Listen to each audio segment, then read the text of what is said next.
Hey guys, welcome to another session of Epic 7. This is my initial thoughts video for Summertime Iseria, the new limited hero this summer. I definitely like her a lot more than Holiday Yufine. I felt like Holiday Yufine, if you're gonna say like SSB, Holiday Yufine, and Summertime Iseria are episodes in some sort of anime, and I shouldn't be the one talking about anime because I have no idea. It feels like Holiday Yufine is a filler episode and kind of continues to be so even with her buff, although I do see a lot more people using her with more confidence since her buff. But I have to say Summertime Iseria is like canon.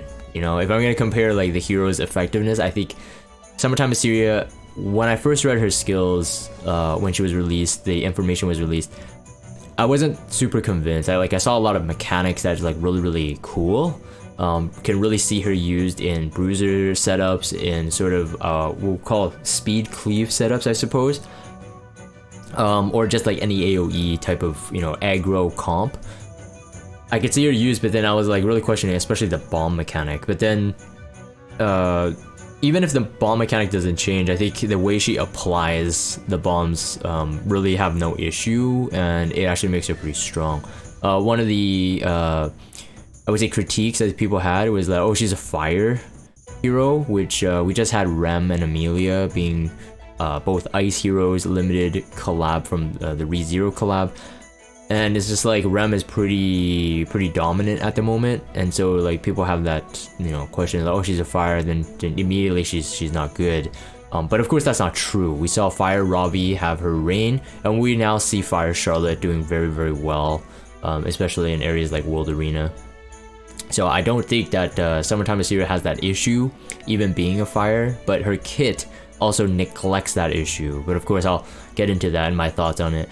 I think overall, they did really well in executing her S3 animation, her design as you see on the screen here. And in fact, I took a double screenshot of this because she apparently has like the same treatment as the Momo skin, so the Montmorency skin, where there's the kind of like the sunny background kind of fades in and out.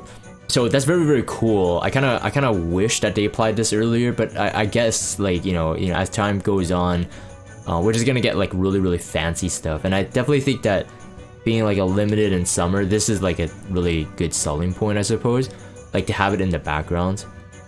Although I think at the moment everybody's gonna be waiting for the Sermius skin and the Alexis skin. I have to say Alexis is very attractive.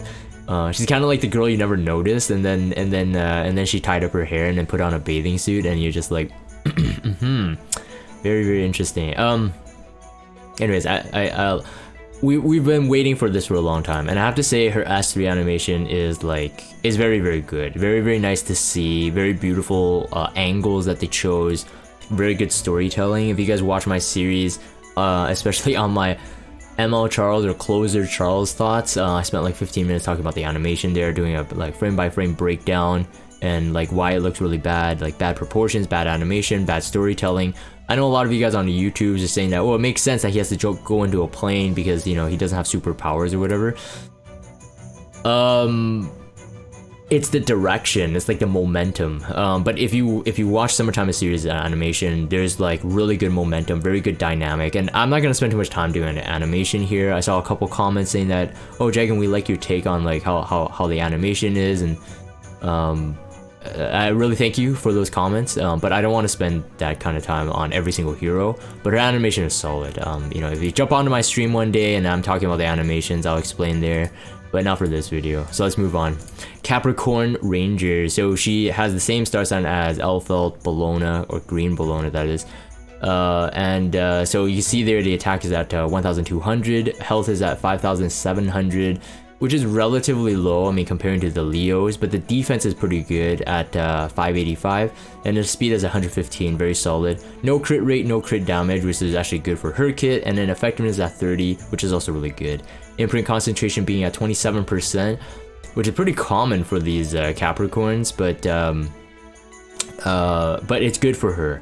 The imprint release is solid as well for team-wide support, so 10% attack, 27 effectiveness for herself. So if you triple S her, and you can triple S her with, you know, regular Iseria, And if you have a triple S Briar Witch, I suppose any spare Briar Witches can go into her as well. So you're looking at a 57% effectiveness even before you put on any gear. So it's very, very solid, of course. And I think you really want that effectiveness as well as like a side sort of stat. Like it wouldn't be salty to have it. For this screen, we're talking about the S2. I did take a snippet of the bomb mechanic from in the game. Took it from the roaming warrior Leo? Anyways, he's still ugly to me, so I did recall him, got my ML Kawazu, so very, very happy. But regardless, this is not like, you know, exactly the screenshot from their YouTube video or their stream. Just added the bomb there. S2 reads, does not cost any souls to activate the caster's first soul burn. So it's not turn related, it's just whenever you want to soul burn, it is free. So whether you do it on a turn 1 or, you know, on the 5th, 5th turn, it's up to you. It is a free soul. So that's actually the first time this mechanic's introduced, and it's a pretty nifty one. I have to say it's a pretty good one. In terms of now you will be able to plot certain types of play, and I think that's very important to know because, you know, as I keep talking about the skills, the turn on which you want to soul burn, I think makes a pretty big difference in her kit. It makes her usable in so many other ways than what seems to be on the surface. The caster does not trigger a critical hit.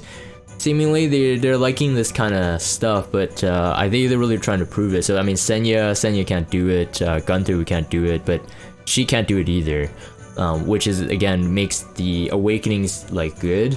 No extra crit rate, no crit damage. And then, but increases the attack by 30%. So again, we're looking similar to Senya at the moment in terms of this this passive, and you can increase it by 10% more if you skill enhance to +5, so 30% total. After an ally, except the caster uses an attack that targets all enemies, activates Suppress, and it can only be activated once every 3 turns. So that's a bit long, but again, that's where the Soul Burn comes into play. All right, so the Soul Burn will grant her an extra turn. We'll get to the S1, and that can reduce this turn amount on the S2 passive, and also for her S3. So all in all, that the free soul burn there is actually very, very nice to have. So Suppress increases the combat readiness of all allies by 15%, and that means herself as well. And then plants a bomb on 2 random enemies for 2 turns. Now, originally when I was reading this, I'm like, oh man, bomb mechanic and also random enemies, that's not good. But it's okay. So I didn't really screenshot this here, but if you watch their video, what happens is that Basar does an S3, of course does the AoE, so the criteria for the S2 is matched. And she triggers a non-attack skill, similar to the animation of Green Iseria's S2, the skill cooldown reset. The Politis does proc, so that is something that you need to keep in mind, that it is kind of like ML Kawazu, S2, Alina S2 and stuff like that. So it's a non-attack skill, but it has an animation. So that's apparently how we should, you know,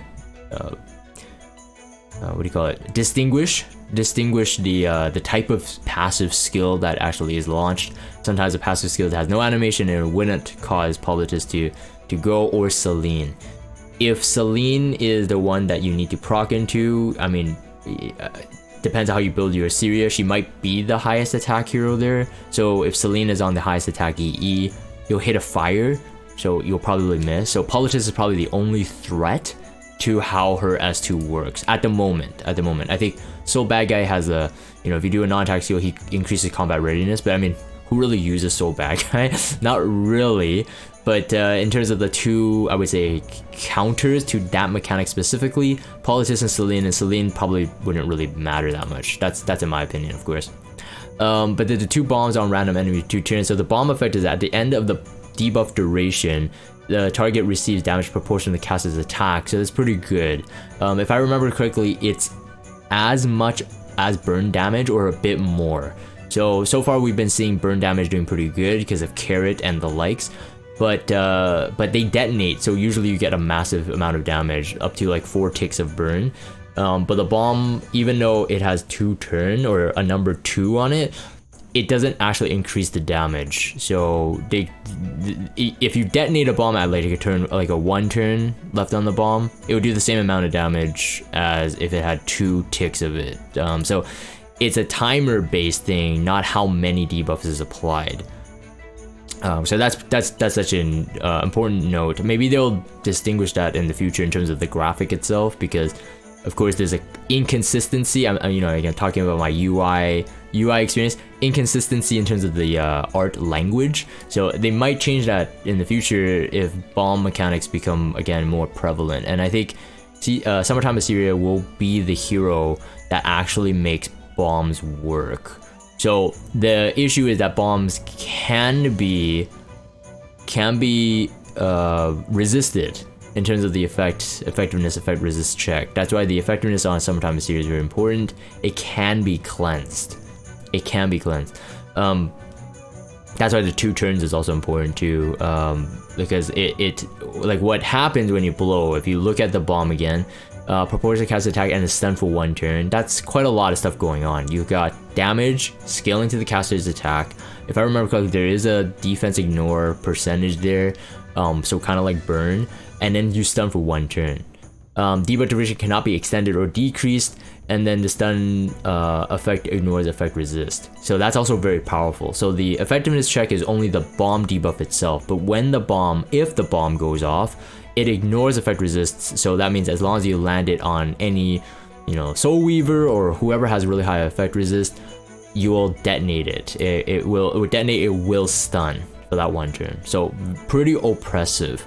Now do keep in mind that this is suppress is a 3 turn, like once every 3 turns, and it can only activate once you do an AOE. So I mean, it doesn't have to be bizarre, but generally speaking, I mean, the way this works, if your opponents are all geared up well, they have immunity, so you most likely want to run an AOE debuffer or AOE strip. That's the, I guess that would be like the risk for her. So I mean, you don't have to use Bassar, you can use Cerise, but Bassar of course is more guaranteed because you got the Soulburn, so it's a nice to have, but just something to think about.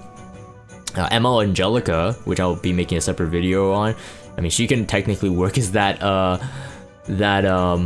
role as well, and she's very powerful too. So anyways, that will be in her own video. So the S1 attacks the enemy with swords with a 60% chance each to dispel 2 buffs. So each dispel of the buff has a roll of 60% chance. If you enhance to +4, 75% chance. Each one will have their individual resist check and proc chance. So very, very important. 20 soul burn will grant an extra turn to this. So there's a lot of interplay with like, when do you want to soul burn, right? So if you have her artifact, again, which I'll talk about, if you have her artifact and you don't crit and on a single target, you will plant a bomb. But if, you know, so it's very circumstantial of how you can apply bombs to your enemies. You can do it through this, pending that you do dispel the immunity. Again, it's not 100% proc rate, and you have resist checks, so you know it's kind of if you probably want to have a strip go before her anyway, in my opinion. But the soul burn can reduce her turn, her cooldown for the S2, like I said, and the S3. So very, very nice. In my opinion, just like being able to dispel 2 buffs at a 75% chance on S1 is already pretty crazy, you know, let alone the soul burn granting you an extra turn. So this to me is already a very, very strong skill. I mean, we've seen S1s dispel 1 buff. This is dispelling 2, so it's definitely limited quality in terms of a hero. If you know, rating her, it's definitely a limited quality skill. S3 attacks all enemies with swords of flowers, decreasing attack for 2 turns and an increased speed for the caster for 2 turns. At the end of the turn, detonates bombs inflicted on the enemy. And a detonate works the way that, you know, all detonation works. You can see that, yeah, so on the bottom there, inflicts damage by activating designated debuffs inflicted on the enemy, and the damage is proportional to the number of turns and the number of debuffs, but bomb damage is unaffected by the number of turns. Because again, it's not ticks, it's literal like turns. So anyways, it's turns to explode, right? So you can't increase it. I don't know why you would increase it, but you can't decrease it. and it doesn't affect the detonation, so it's just 1 damage, right? So very, very nice. Again, it works with her kit, but even if you don't get bombs on your enemies, and that's why I like it, that's why I like this skill as well, is that it does do AoE attack down for 2 turns and then increase speed for herself. So like overall, she's a debuffer, she's a buffer. I mean, there's nothing wrong here, and it's an AoE skill. But do keep in mind that it is not trigger a critical hit because of her passive already masking that. The cooldown there at a +3 will make this skill a 3-turn cooldown. So you can do the math, of course. If you soul burn that first one, you can have attack downs if you don't have bombs on them, or if you soul burn it and you reduce it, you can get this skill quicker, so you can finish off your opponents quicker as well. So there's a lot of that interplay. I really like that actually about her. And this is the this is the S3 animation, and showing the kind of like the bombs effects. Again, we don't know how much attack is on Iseria at this point, but very nice regardless, right? So if you use her as a damage, in my opinion, I think her damage can be pretty good. But mainly she's definitely like one of those conduit heroes that kind of goes in between your comp and supports, right? I mean, look, like you got attack down, you've got strips, you've got bombs, you've got detonating the bomb, so before they can cleanse it, you can blow it up. It's, again, depending on your comp, you got CR boost for the entire team, right? So very, very good all around. And then the Star of the Deep Sea, this is her exclusive artifact. So unfortunately, I think this artifact is pretty good, I think, on her at the moment. I'm not quite sure like if this can work on any other ranger currently, because the reason is that you need a non-critical hit to be able to plant the bomb, and you need a max limit broken one for 100% chance. So, and the thing is, it doesn't ignore effect resist, so artifacts still need to go through the resist check, so making this artifact kind of like in a weird place to me. But in my opinion, it could be good on her. Now, because she does trigger a non-attack skill on her S2, one of my audience was telling me that like Unseen Observer would be her best in slot, because that would give her an additional. So Unseen Observer, sorry, is Flan's artifact, so it generates you at least 10 souls when you use a non-attack skill. So when you do an AoE from a teammate and she procs her S2 passive, Suppress, she'll gain an extra 10 souls for the rest of your team. So that makes her in a very, very good support role. If you have her, because of the granting an extra turn for the S1, and she can strip anyway, she strips before the artifact would proc. So you're talking about Song of Stars could be applied, you're talking about Miss Confile could be applied, but again, Song of Stars is 100%, but you need effect resistance check. The Miss Confile has a lower proc rate, not 100%, but if you do proc it, that could be a very, very good setup as well. So overall, I think that for her and how she's used, Ranger artifacts are quite a plenty for her. So if you do miss this artifact, I don't think it's the biggest deal. The only issue is that it's a limited artifact, and we don't know when they will get buffed. I suppose the next time, if it gets buffed, the next time it will get buffed is when Summertime Iseria is back. So probably not in a big rush to get it. But the issue is, like I said, is that if you want to use this artifact, you'll have to pull 100%. So Rengar Specialty Drink, when SSB was released, you didn't necessarily need 100%. Like, it's really good to have 100%, but once you get to a certain proc rate, because she does AoE all the time, and it only triggers on AoE, it feels like it procs more often than not. But the very fact that this is like a single target skill only, and it can't be a critical hit, and is not activated by a counter attack, dual attack, or an extra attack, then it feels like the usefulness of this is much, much lower, right? So the best case scenario is if you're pulling her, you get quote unquote unlucky getting her, but you get lucky, and as you're pulling to get her, you've gotten 6 of these artifacts, and then you know the deal is done, right? So that's the best case scenario. overall, I think Summertime Iseria is a very well designed hero. The kit I think is fine. I think definitely there's when you're talking about RNG heroes, there's definitely some uncertainty, but it also makes it more fun. With the good high base attack, high base stats, I think she can be used speedier. I think she can be used more bruisery, but I don't necessarily know if counter could work, but maybe, because I mean 75% chance to dispel two buffs, yes, to dispel 2 buffs is pretty good. Like you can't lie about that, and plus you're gonna be stacking it with attack anyway, so they're gonna be chipping themselves down. So I think that she has a lot of potential. Definitely the way, you know, the metaphor about the filler episode, Holiday Yufine, I definitely think that right off the bat she's definitely usable. Now, is she going to be as oppressive as SSB? We'll find out. I'm not quite sure about that, but overall I'm liking her a lot. So anyways, that's my my initial thoughts for Summertime Iseria. Let me know what you think in the comments down below, and I'm gonna end this here for the video recording. If you guys have Discord, check out the Discord server, follow me on Twitter, subscribe to YouTube if you haven't. As always, thank you guys for watching, and I'll see you guys next time.